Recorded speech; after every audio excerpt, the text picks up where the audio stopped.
Selamat pagi, tetap ceria, enjoy. Pagi ini saya berada di Kars Citatah. Kalau dulu terkenalnya sebagai Tagog Apu. Tagog Apu itu apu artinya kapur, karena di sini banyak gunung kapur ya. Bagaimana gunung ini terbentuk nanti sama Kang Denny akan dijelaskan. Sambil menunggu acaranya dimulai, mari kita lihat anak-anak calon atlet masa depan berlatih memanjat tebing. Bantu mana? Diurun, aturan. Mana ada diturutan? Sama pelatih ya. Sisi wae. Ayo naon? Ayo naon? Naon? Besok itu motornya. Biasanya di lapangan. Akan di Merean. Oh, soki baheula ki. Pedang kene lah. Oh. Padahal baheula jeung Rado Karno. Waratinya. Warna di ranjau-ranjau cinta. Terus kita Ya, alhamdulillah sudah bertemu kembali teman-teman semuanya. Perkenalkan, nama saya Denny Sugandi, Separa Kanca ya.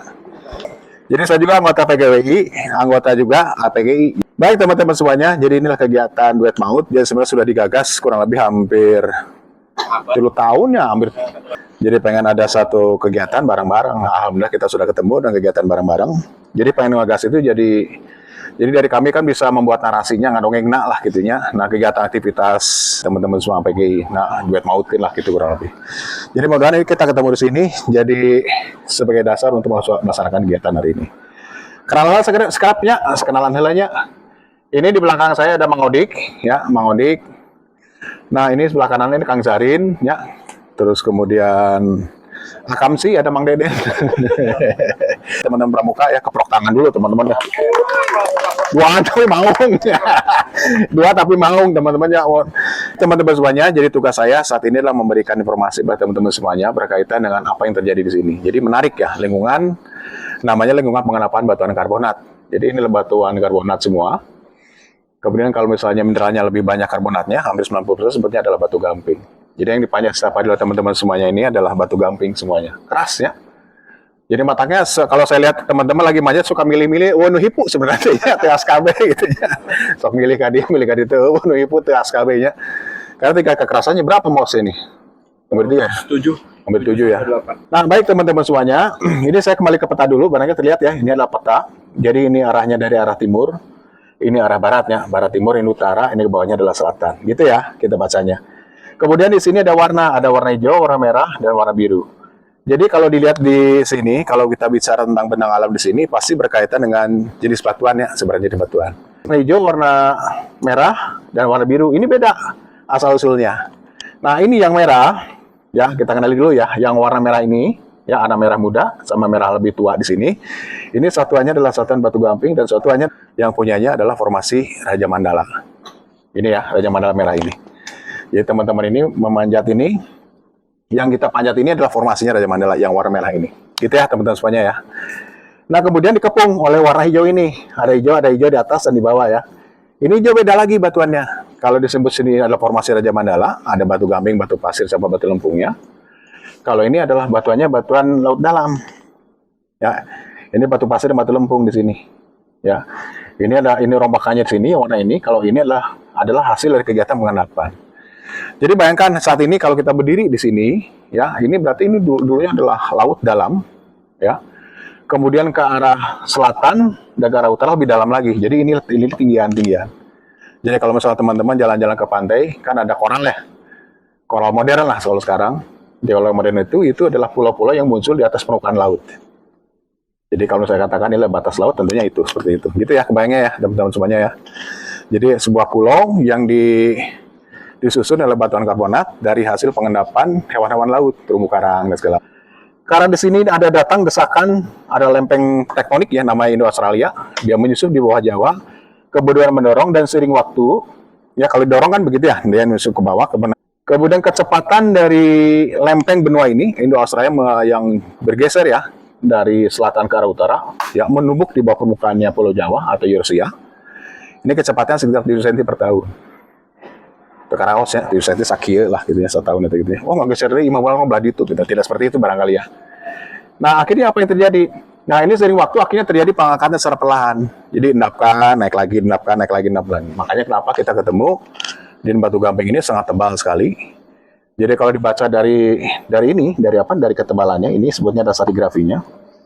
Di sini ada batu gamping ya, jadi di bawahnya ada batu asin, nanti cerita lagi masalah lain. Nah ini batu gamping ini mulai terjadi diendapkan dimulai Oligosen terakhir sampai Miocene awal. Kalau kira-kira waktu hampir kurang lebih sekitar 25 sampai 20 juta lah. Ya boleh, 30 ya sampai 30. 30 sampai 20 juta tahun yang lalu. Ya, tetesan tawar ya, pas ya segitunya. Nah ini diendapkan di sini sangat tua sekali. Ya, 30 sampai 20 juta tahun yang lalu. Nah, kemudian setelah ini diendapkan, kemudian seiring waktu terjadi kegiatan aktivitas vulkanik ya. Jadi kalau saya bicara ini adalah batuannya batu gamping, terumbu karang. Kemudian yang hijau ini adalah batuan endapan laut dalam. Jadi ketika dia sudah terangkat naik ke atas, di selatan akhirnya muncul gunung api yang ada di bagian selatan, gunung api purba. Yang sekarang sudah tidak terlihat lagi bentuknya. Gunung api ini meletus semuanya. Karena kegiatan jatuhnya di umurnya ada Miocene ya, Miocene tengah ini. Ya, kemudian diendapkan namanya batuan ini. Yang warna hijau ini. Fase kedua. Yang pertama ini, kedua karena ada kegiatan akhirnya diendapkan batuan klasik gunung api. Ini formasinya beda lagi kalau kita baca. Jadi sini ada ini batunya batu gamping karena mengandung hampir 90% batuan karbonat ya. Nah, kemudian kalau kita lihat di sini ini formasi Citarum untuk mengisi ini. Jadi kejadian kedua sekitar Miocene, yaitu antara sekitar 20 sampai 15 sampai 10 juta tahun yang lalu.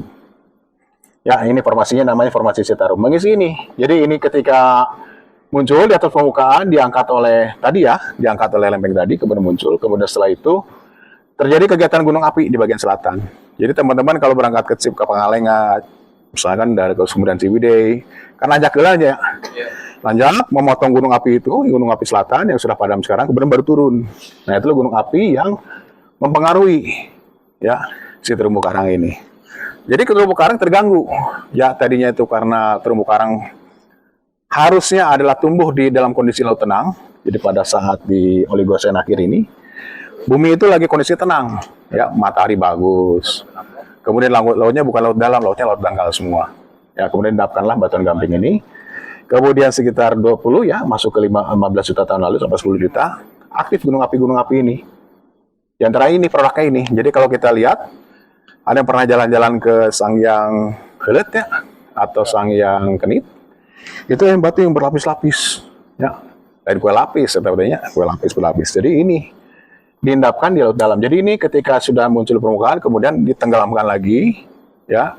Kemudian dia itu si material ini jatuhan di laut yang lebih dalam. Jadi kalau laut dalam itu lebih dari 1000 meter. Sedangkan syarat untuk pertumbuhan terumbu karang itu antara 200 sampai 500 ya. 20 ya? 20 sampai 200 meter di bawah gelombang laut. Jadi kalau misalnya lebih dalam lagi tidak mungkin dia bisa hidup. Karena si terumbu karang butuh yang namanya matahari. Air yang mesti tenang, tidak boleh terganggu. Ketika muncul akhirnya terganggu, mati ya. Selesai kegiatan yang namanya penganapan batu gamping ini, batu terumbu ini akhirnya sudah selesai. Kemudian fase keduanya itulah muncullah gunung api ya setelah Miocene, kemudian muncul lagi gunung apinya itu bergeser. Dulunya di selatan berjajar ya. Nah kemudian karena subduksinya itu bergeser, akhirnya bergeser ke arah utara. Jadi kalau lihat di sini ada satu tempat lagi kita ketemu namanya adalah gunung-gunung api modern. Ada Gunung Sunda, Gunung Tawon Parahu, Gunung Gede ya. Gunung Gede ya, Gunung Pangrango segala macam. Nah sini ini ketemu lagi 15 juta. Ketemu lagi ke sini lebih mudah lagi. Ya. Nah ini batuan tuanya itu ada di sini. Itu lebih ya teman-teman semuanya. Nah ini adalah sedikit pengantar untuk mengetahui apa ini barangnya seperti apa. Gitu ya teman-teman semuanya. Nah sekarang kita akan melihat posisinya seperti apa. Saya menyarankan kita akan jalan ke 3 titik. Satu di sini ya, tebing 125. Kita bisa tanya 125 itu apa. Kemudian satu nanti ke Pasir Tanggulun. Nah, di Pasir Tanggulun itu ketika ini sudah diendapkan, si batuan ini sudah diendapkan, diterobos oleh magma. Ada sebuah kegiatan gunung-gunung api. Diterobos, kemudian karena ini menerobos, batunya panas sekali ya, 1200 sampai 2300 derajat Celcius. Akhirnya mempengaruhi batuan ada di permukaan ini. Terjadi kontak. Nah, karena terjadi kontak, batuan tadinya batu gamping, kemudian dipanaskan, berubah, diagenesis, tadinya batu gamping, kemudian berubah dia menjadi batu marmer. Mendekati ke arah batu marmer. Batunya lebih keras. Nah, itu makanya disebutnya batu ali tadi. Batu ali itu berdasarkan dari hasil kegiatan pemanasan, penekanan kembali dari batuan dasar seperti ini, berubah dia jenisnya menjadi batu marmer. Nah, itu bisa dipakai batu ali, Bang. Karena batuannya keras, ya, sebutnya batuan metamor atau malihan. Nah, ini kemudian saya akan bicara, ini posisinya ada di mana? Karena kalau kita melihat, ini kan di belakang teman-teman atau di depan saya ini kan adalah sebuah jalan ya, yang menghubungkan antara Bandung dan Cianjur melalui Raja Mandala ini ya, Citata ini ya. Nah, ini posisinya ada di bawah, artinya ada di sini, sekitar sini ya. Nah, kemudian kalau bicara tentang sesar, jadi rupanya kalau kita lihat ada gua Pasir Pawon, ada Gunung Masigit ya. Kemudian juga geser ke arah Pabeasan belakang kita, jadi ada Pabeasan, Karanghawu, kemudian sebelah kanannya itu adalah jajanan perbukitannya berbeda ya, jadi 2 perbukitan. Nah, kalau lihat Karang Panganten itu dia bentuknya adalah bukan tegak begini, karena kalau kita bicara tentang pengendapan kan begini ya, soalnya horizontal, itunya dindap horizontal semua. Tapi kalau kita lihat di Karang Panganten, nah ini adalah Gunung Masigit, jadi ini posisinya kan lebih baik di arah sini. Kalau di arah sini, ini kelihatan dia itu begini miring, jadi begini terus dindapkan horizontal, kemudian tiba-tiba begini nih, jadi begini. Jadi artinya apa yang terjadi? Jadi kalau kita bicara di sini ada yang bergerak, ya, dari selatan ke arah utara. Jadi ibaratnya seperti, barangkali ada yang pernah ke masjid, ya? Pernah ke masjid? Bisi badana, kanu batu gitu, bisa wae gitu ya. Jadi kalau di masjid adalah karpet ya, kalau karpetnya ada jemaat, ada umat lagi sholat, kemudian dia terdorong ke depan, akhirnya jadi bergelombang. Nah, seperti itu bergelombang. Jadi kalau kita melihat, ini ada garis-garis. Ini menandakan garis-garis adalah namanya garis-garis sesar semua sini. Sesarnya sesar naik. Ya, ada yang turun, ada yang naik. Kalau naik itu kalau kita dorong, ya, jadi naik begini nih, transform begini nih. Ya, jadi dia dorong begini, jadi naik semua. Jadi kalau kita lihat yang ini yang naiknya. Yang naik begini nih, numpuk begini naik ke atas, gitunya. Yang naik semua. Nah, kalau dilihat dari penampangnya, kalau ini tadinya datar. Karena didorong, akhirnya menjadi terlipat seperti ini. Nah, ini ada di sini nih, di atas ini. Ya, dilipat, didorong begini nih. Jadi numpuk semua. Bagian ini hilang, karena sudah tererosi. Jadi muncul hanya bagian ini aja. Jadi muncul bagian sini, jadi kelihatan. Sebutnya, di sini ada, kalau di bawahnya itu sincline, ini anticline di atas ya. Nah, begini. Nah, sesar naik. Karena didorong tadi, ada kompresional, ada kompresi didorong. Nah, jadi kalau misalnya teman-teman aja, miring gitu, jadi apakah kita miring? Ternyata tidak, ternyata sininya memang sudah dimiring semua. Termasuk ini. Kalau lihat ini juga sama, ini miring juga ya. Miringnya relatif ke arah mana tuh? Ke arah barat ya? Ke arah barat ya, relatif ke arah barat. Jadi miringnya seperti ini. Jadi suatu kalau misalnya tegasannya itu dari selatan menuju ke arah utara, ya kompresional itu adalah barat timur. Ya barat timur. Si porosnya itu, si sumbunya itu pasti arah barat timur. Jadi kita mendorong seperti ini. Makanya sedikit relatif ke arah barat timur, sedikit walaupun sedikit ke timur laut ya, timur laut barat daya, ada nyangeyeng gitu ya, udah miring seperti itu, gitu kurang lebih ya. Nah ini adalah sesar-sesar, ya sini sesar-sesar, jadi ini zona-zona lemah semua. Jadi kalau misalnya dia menerima gerakan dari sampai ujung sini melewati Padalarang, lanjut lagi Kang, sampai ke Taguan Parahu, nyambungnya nih. Nah, di Taguan Parahu beda lagi, ada lagi sesar minor lagi, namanya sesar Lembang. Kalau ini bergerak, ya coba goyang. Ya. Jadi ini akan bergerak juga. Kemudian sesar Lembang ada di sini, dia akan menerima sebenarnya propagasi atau menerima gerakan atau gaya dari yang dihasilkan oleh sesar Cimandiri. Jadi bergerak semua. Cimandiri sama sesar Lembang beda loh ya? Beda sistem. Beda. Kalau ini adalah sistem mayor, ini yang besar regional. Ada Baribis di atasnya, ada Cimandiri, ada lagi Palabuhan Ratu, banyak sekali ya. Yang sesar mayornya. Tahu yang kecil-kecil banyak, termasuk yang di Cianjur, yang Kabupaten Bandung kemarin juga itu minor semua. Jadi untuk menjawab tadi ya dari mana sesar datang dari sini. Makanya kenapa ini miring semua, karena didorong, ada kompresional. Tadinya begini, ditekan, didorong menjadi begini naik ke atas. Sebutnya adalah sesar naik. Nah, kemudian yang menarik, posisinya itu ada di mana? Karena kalau kita melihat kan banyak tinggian-tinggian ya, runcing-runcing. Karena itu khasnya namanya perbukitan khas. Jadi mulai diterobos. Jadi ketika ini sudah terangkat ke atas permukaan bumi ya, di atas permukaan laut tentunya. Kemudian terjadi namanya adalah proses pelarutan. Jadi gua atau sistem air tanah, sungai bawah tanah di dalam batuan kars seperti ini. Kalau ini nggak diangkat dulu, baru proses namanya karsifikasi. Jadi bukan ketika di bawah laut kemudian dibikin apa terjadi proses karsifikasi, tidak seperti itu. Jadi syaratnya itu mesti terangkat dulu, kemudian terjadi hujan meteorik ya, hujan, kemudian setelah itu nanti ada pelarutan di sini, kemudian membentuk namanya sungai bawah tanah. Yang kejadian kemarin di mana yang hilang tuh ada satu telaga, tiba-tiba airnya hilang. Di Kebumen, pernah dengar ya? Ada satu telaga, kemudian tiba-tiba airnya hilang. Yang kemana China teh? Jadi rupanya karena di sini seperti ada poli, di sini ada sing ya. Di sini ada danau ya, ada poli atau apa. Jadi kemudian dia masuk airnya. Polje. Ya, jadi ketika dia muncul karena hujan kan hujan itu menampung ya. Karena ukuran lubang kecil, kemudian seiring waktu karena sudah terisi air, kemudian dialirkan ke bawah, akhirnya hilang. Nah, gitu ya, ini adalah tentang karsifikasi. Jadi ini terbentuk pada saat setelah proses pengangkatan baru dia dierosi. Nah, ini teman-teman semuanya, ini memberikan pengetahuan kepada kita adalah posisinya ada di mana. Jadi ini ada back reef, ada yang main reefnya di sini, kemudian ada bagian depannya. Sebenarnya adalah fore reef. Nah, rupanya ini, ya tinggian-tinggian ini ada di sini nih, ya tinggian itu. Ini ada tinggian-tinggian semua. Jadi kalau kita kembali ke sekitar 30 juta tahun yang lalu itu, yang muncul di permukaan laut itu adalah ini. Jadi kalau kita manjat naik ke atas, berarti ketemu dengan titik paling tinggi yang ada di sekitar di wilayah perbukitan Karsitata. Gitu ya, teman-teman semuanya. Nah, kemudian bagian depannya di mana? Nah, kalau kita bicara tentang yang namanya persebaran perbukitan Kars, jadi kalau kita lihat dari Cikamuning ya, itu Cikamuning itu di sini, posisinya di depan sini, fore reefnya di sini, Cikamuning. Jadi kalau kita udah ketemu Cikamuning atau Tagok Apu, langsung lanjut lagi ke arah mana Purwakarta ya, udah hilang nggak ketemu lagi dengan Batu Gamping. Jadi itu bagian depannya, ini adalah bagian tengahnya, bagian belakangnya nanti kita ketemu di sekitar bagian utara, ya bagian utara. Karena batuannya berbeda lagi. Gitu ya teman-teman semuanya. Jadi ini adalah barat dan timur. Nah inilah peta-peta kars yang ada di dunia, termasuk Indonesia juga paling banyak ya. Nah kemudian ini menjelaskan kepada kita, ini adalah beberapa jenis binatang laut yang ada muncul yang bisa kita lihat. Ini hari ini saya sarankan kita berangkat ke sini ya. Ini namanya di daerah Sanghyang Lawang. Ya, terus kemudian pasteur bagian Bandung kota teh naon gitu nya. Benar. Perlu diingat bahwa waktu ininya laut umurnya itu 30 juta tahun. Perlu diingat, itu satu, 30 juta. Sedangkan dalam fase danau Bandung pertama itu 125.000 tahun. Benar. Siap.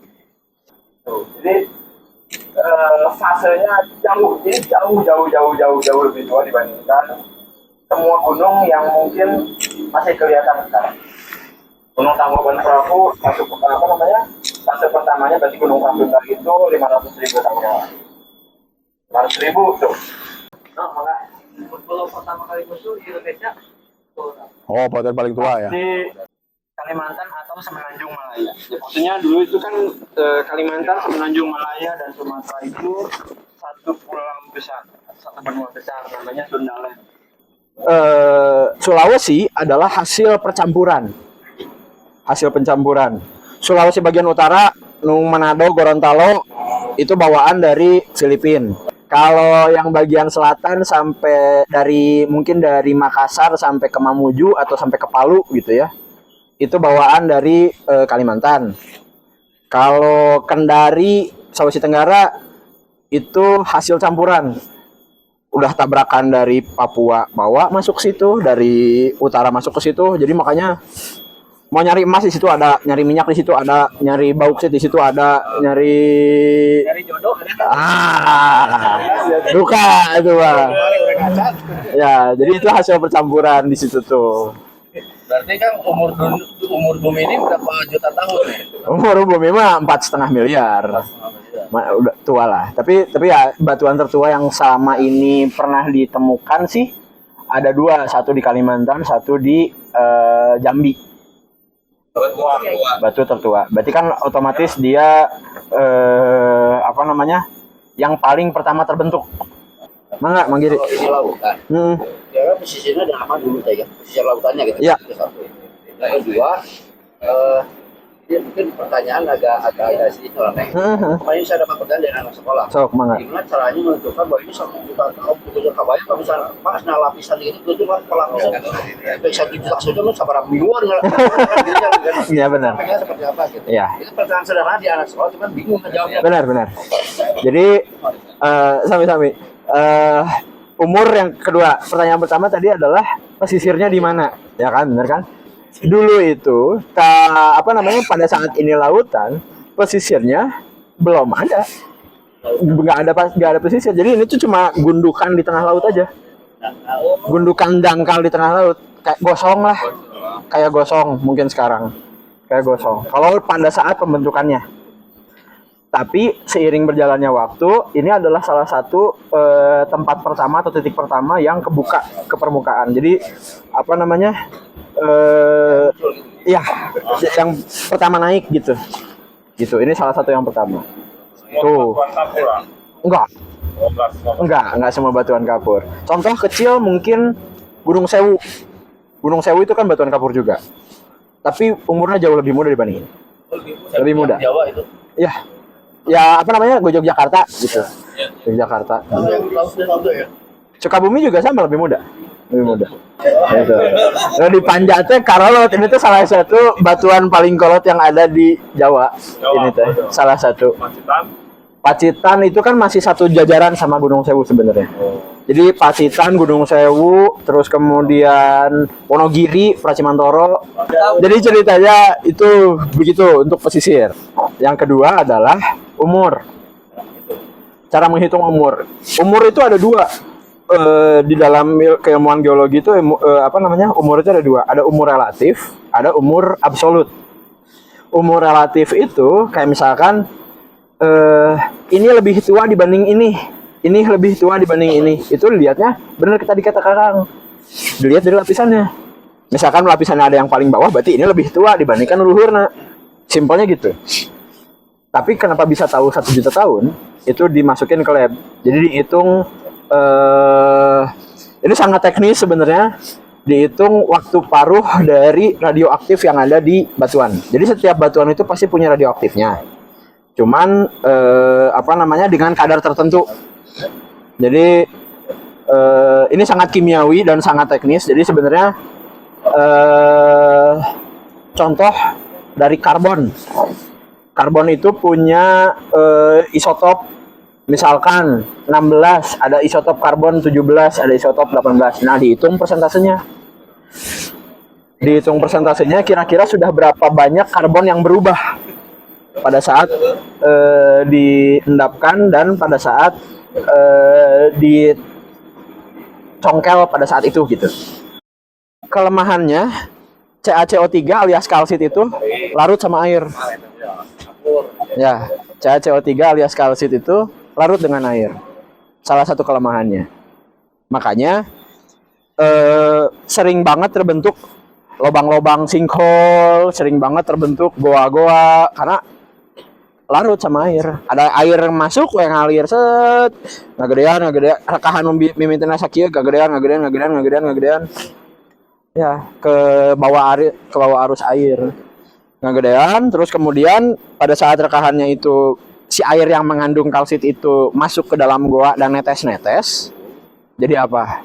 Jadi stalaktit dan itu berkumpul lagi di situ kapurnya. Makanya jadi ada ornamen-ornamen goa, ada pilar, ada stalaktit dan stalagmit gitu. Ini kayak gini nih, ini kelihatan. Ini lagi jalan nih. Nah, ini lagi jalan nih. Nah, ini kan di atas. Yang kelihatan ya. Dulu tuh ke bawah ada ada tiang yang ke bawah. Biarnya ada stalagmit sama stalaktit. Stalagmit dan stalaktit. Ada batu alit, kering, terbentuk. Stalagmit ke bawah, stalaktit dari atas. Nah, kalau ketemu di luhur yang di anak pagi, sebutnya jadi pilar atau kolom. Yang numpuk di bawah mengeras, kan dia bawa kalsit, balik lagi. Dia membawa kalsit yang dari atasnya, dari rekahan-rekahan yang di atas. Si airnya teh ke bawah, jadi numpuk. Sok, mangga. Kang Deni. Tadi pertanyaan tadi kelihatan nggak ini nih? Oh iya. Kata lihat ya, coba dilihat dulu nih. Ya, inilah posisi Indonesia, bagian barat pada 25 juta tahun lalu. Ini Pulau Jawa kita. Di Kalimantan, di Jawanya. Nah, Jawa kan baru yang hijau itu adalah daratan. Jadi daerah Jawa itu yang muncul di bagian barat, hanya di bagian darat. Dan ini kalau kita lihat di sini, ini adalah namanya jajaran perbukitan Kars itu di sini nih. Jadi ke arah sini semua laut semua. Dan kemudian posisi Jawa kalau dipetakan begini ya, utara selatan dia posisinya begini nih. Kemudian berputar begini, berotasi. Nah, berotasi seperti ini menjadi seperti ini. Ini pada saat 25, ini menjadi 10 juta tahun yang lalu. Dia berotasi seperti ini. Ya. Ya. Ini kenapa kok bisa berputar miring seperti ini? Tadinya begini, kemudian menjadi tegak lurus seperti ini. Jadi rupanya ketika ini bergerak, karena di sini ada namanya India yang terus bergerak, yang tabrakan ya, collision dengan yang namanya dataran Asia. Akhirnya muncul namanya lah pegunungan Himalaya. Dampaknya apa? Karena ini sudah bergerak sini, akhirnya dia harus namanya sebutnya escape tektonik, terkena pengaruh, dia bergeser seperti ini, menjadi seperti ini sekarang. Jadi makanya tadi pertanyaan Mang Giri, di mana pantainya? Di sini, di Pangalengan, sekitar Pangalengan. Biar Pangalengan pantainya bagian selatan, kemudian dia bergeser. Ini adalah yang baru, yang modern, yang lama seperti itu. Nah kalau kita perhatikan, ini yang hijau ini adalah daratan. Kemudian ini adalah dataran kepulauan pantai rendah, ya tidak dalam, pantai warna biru.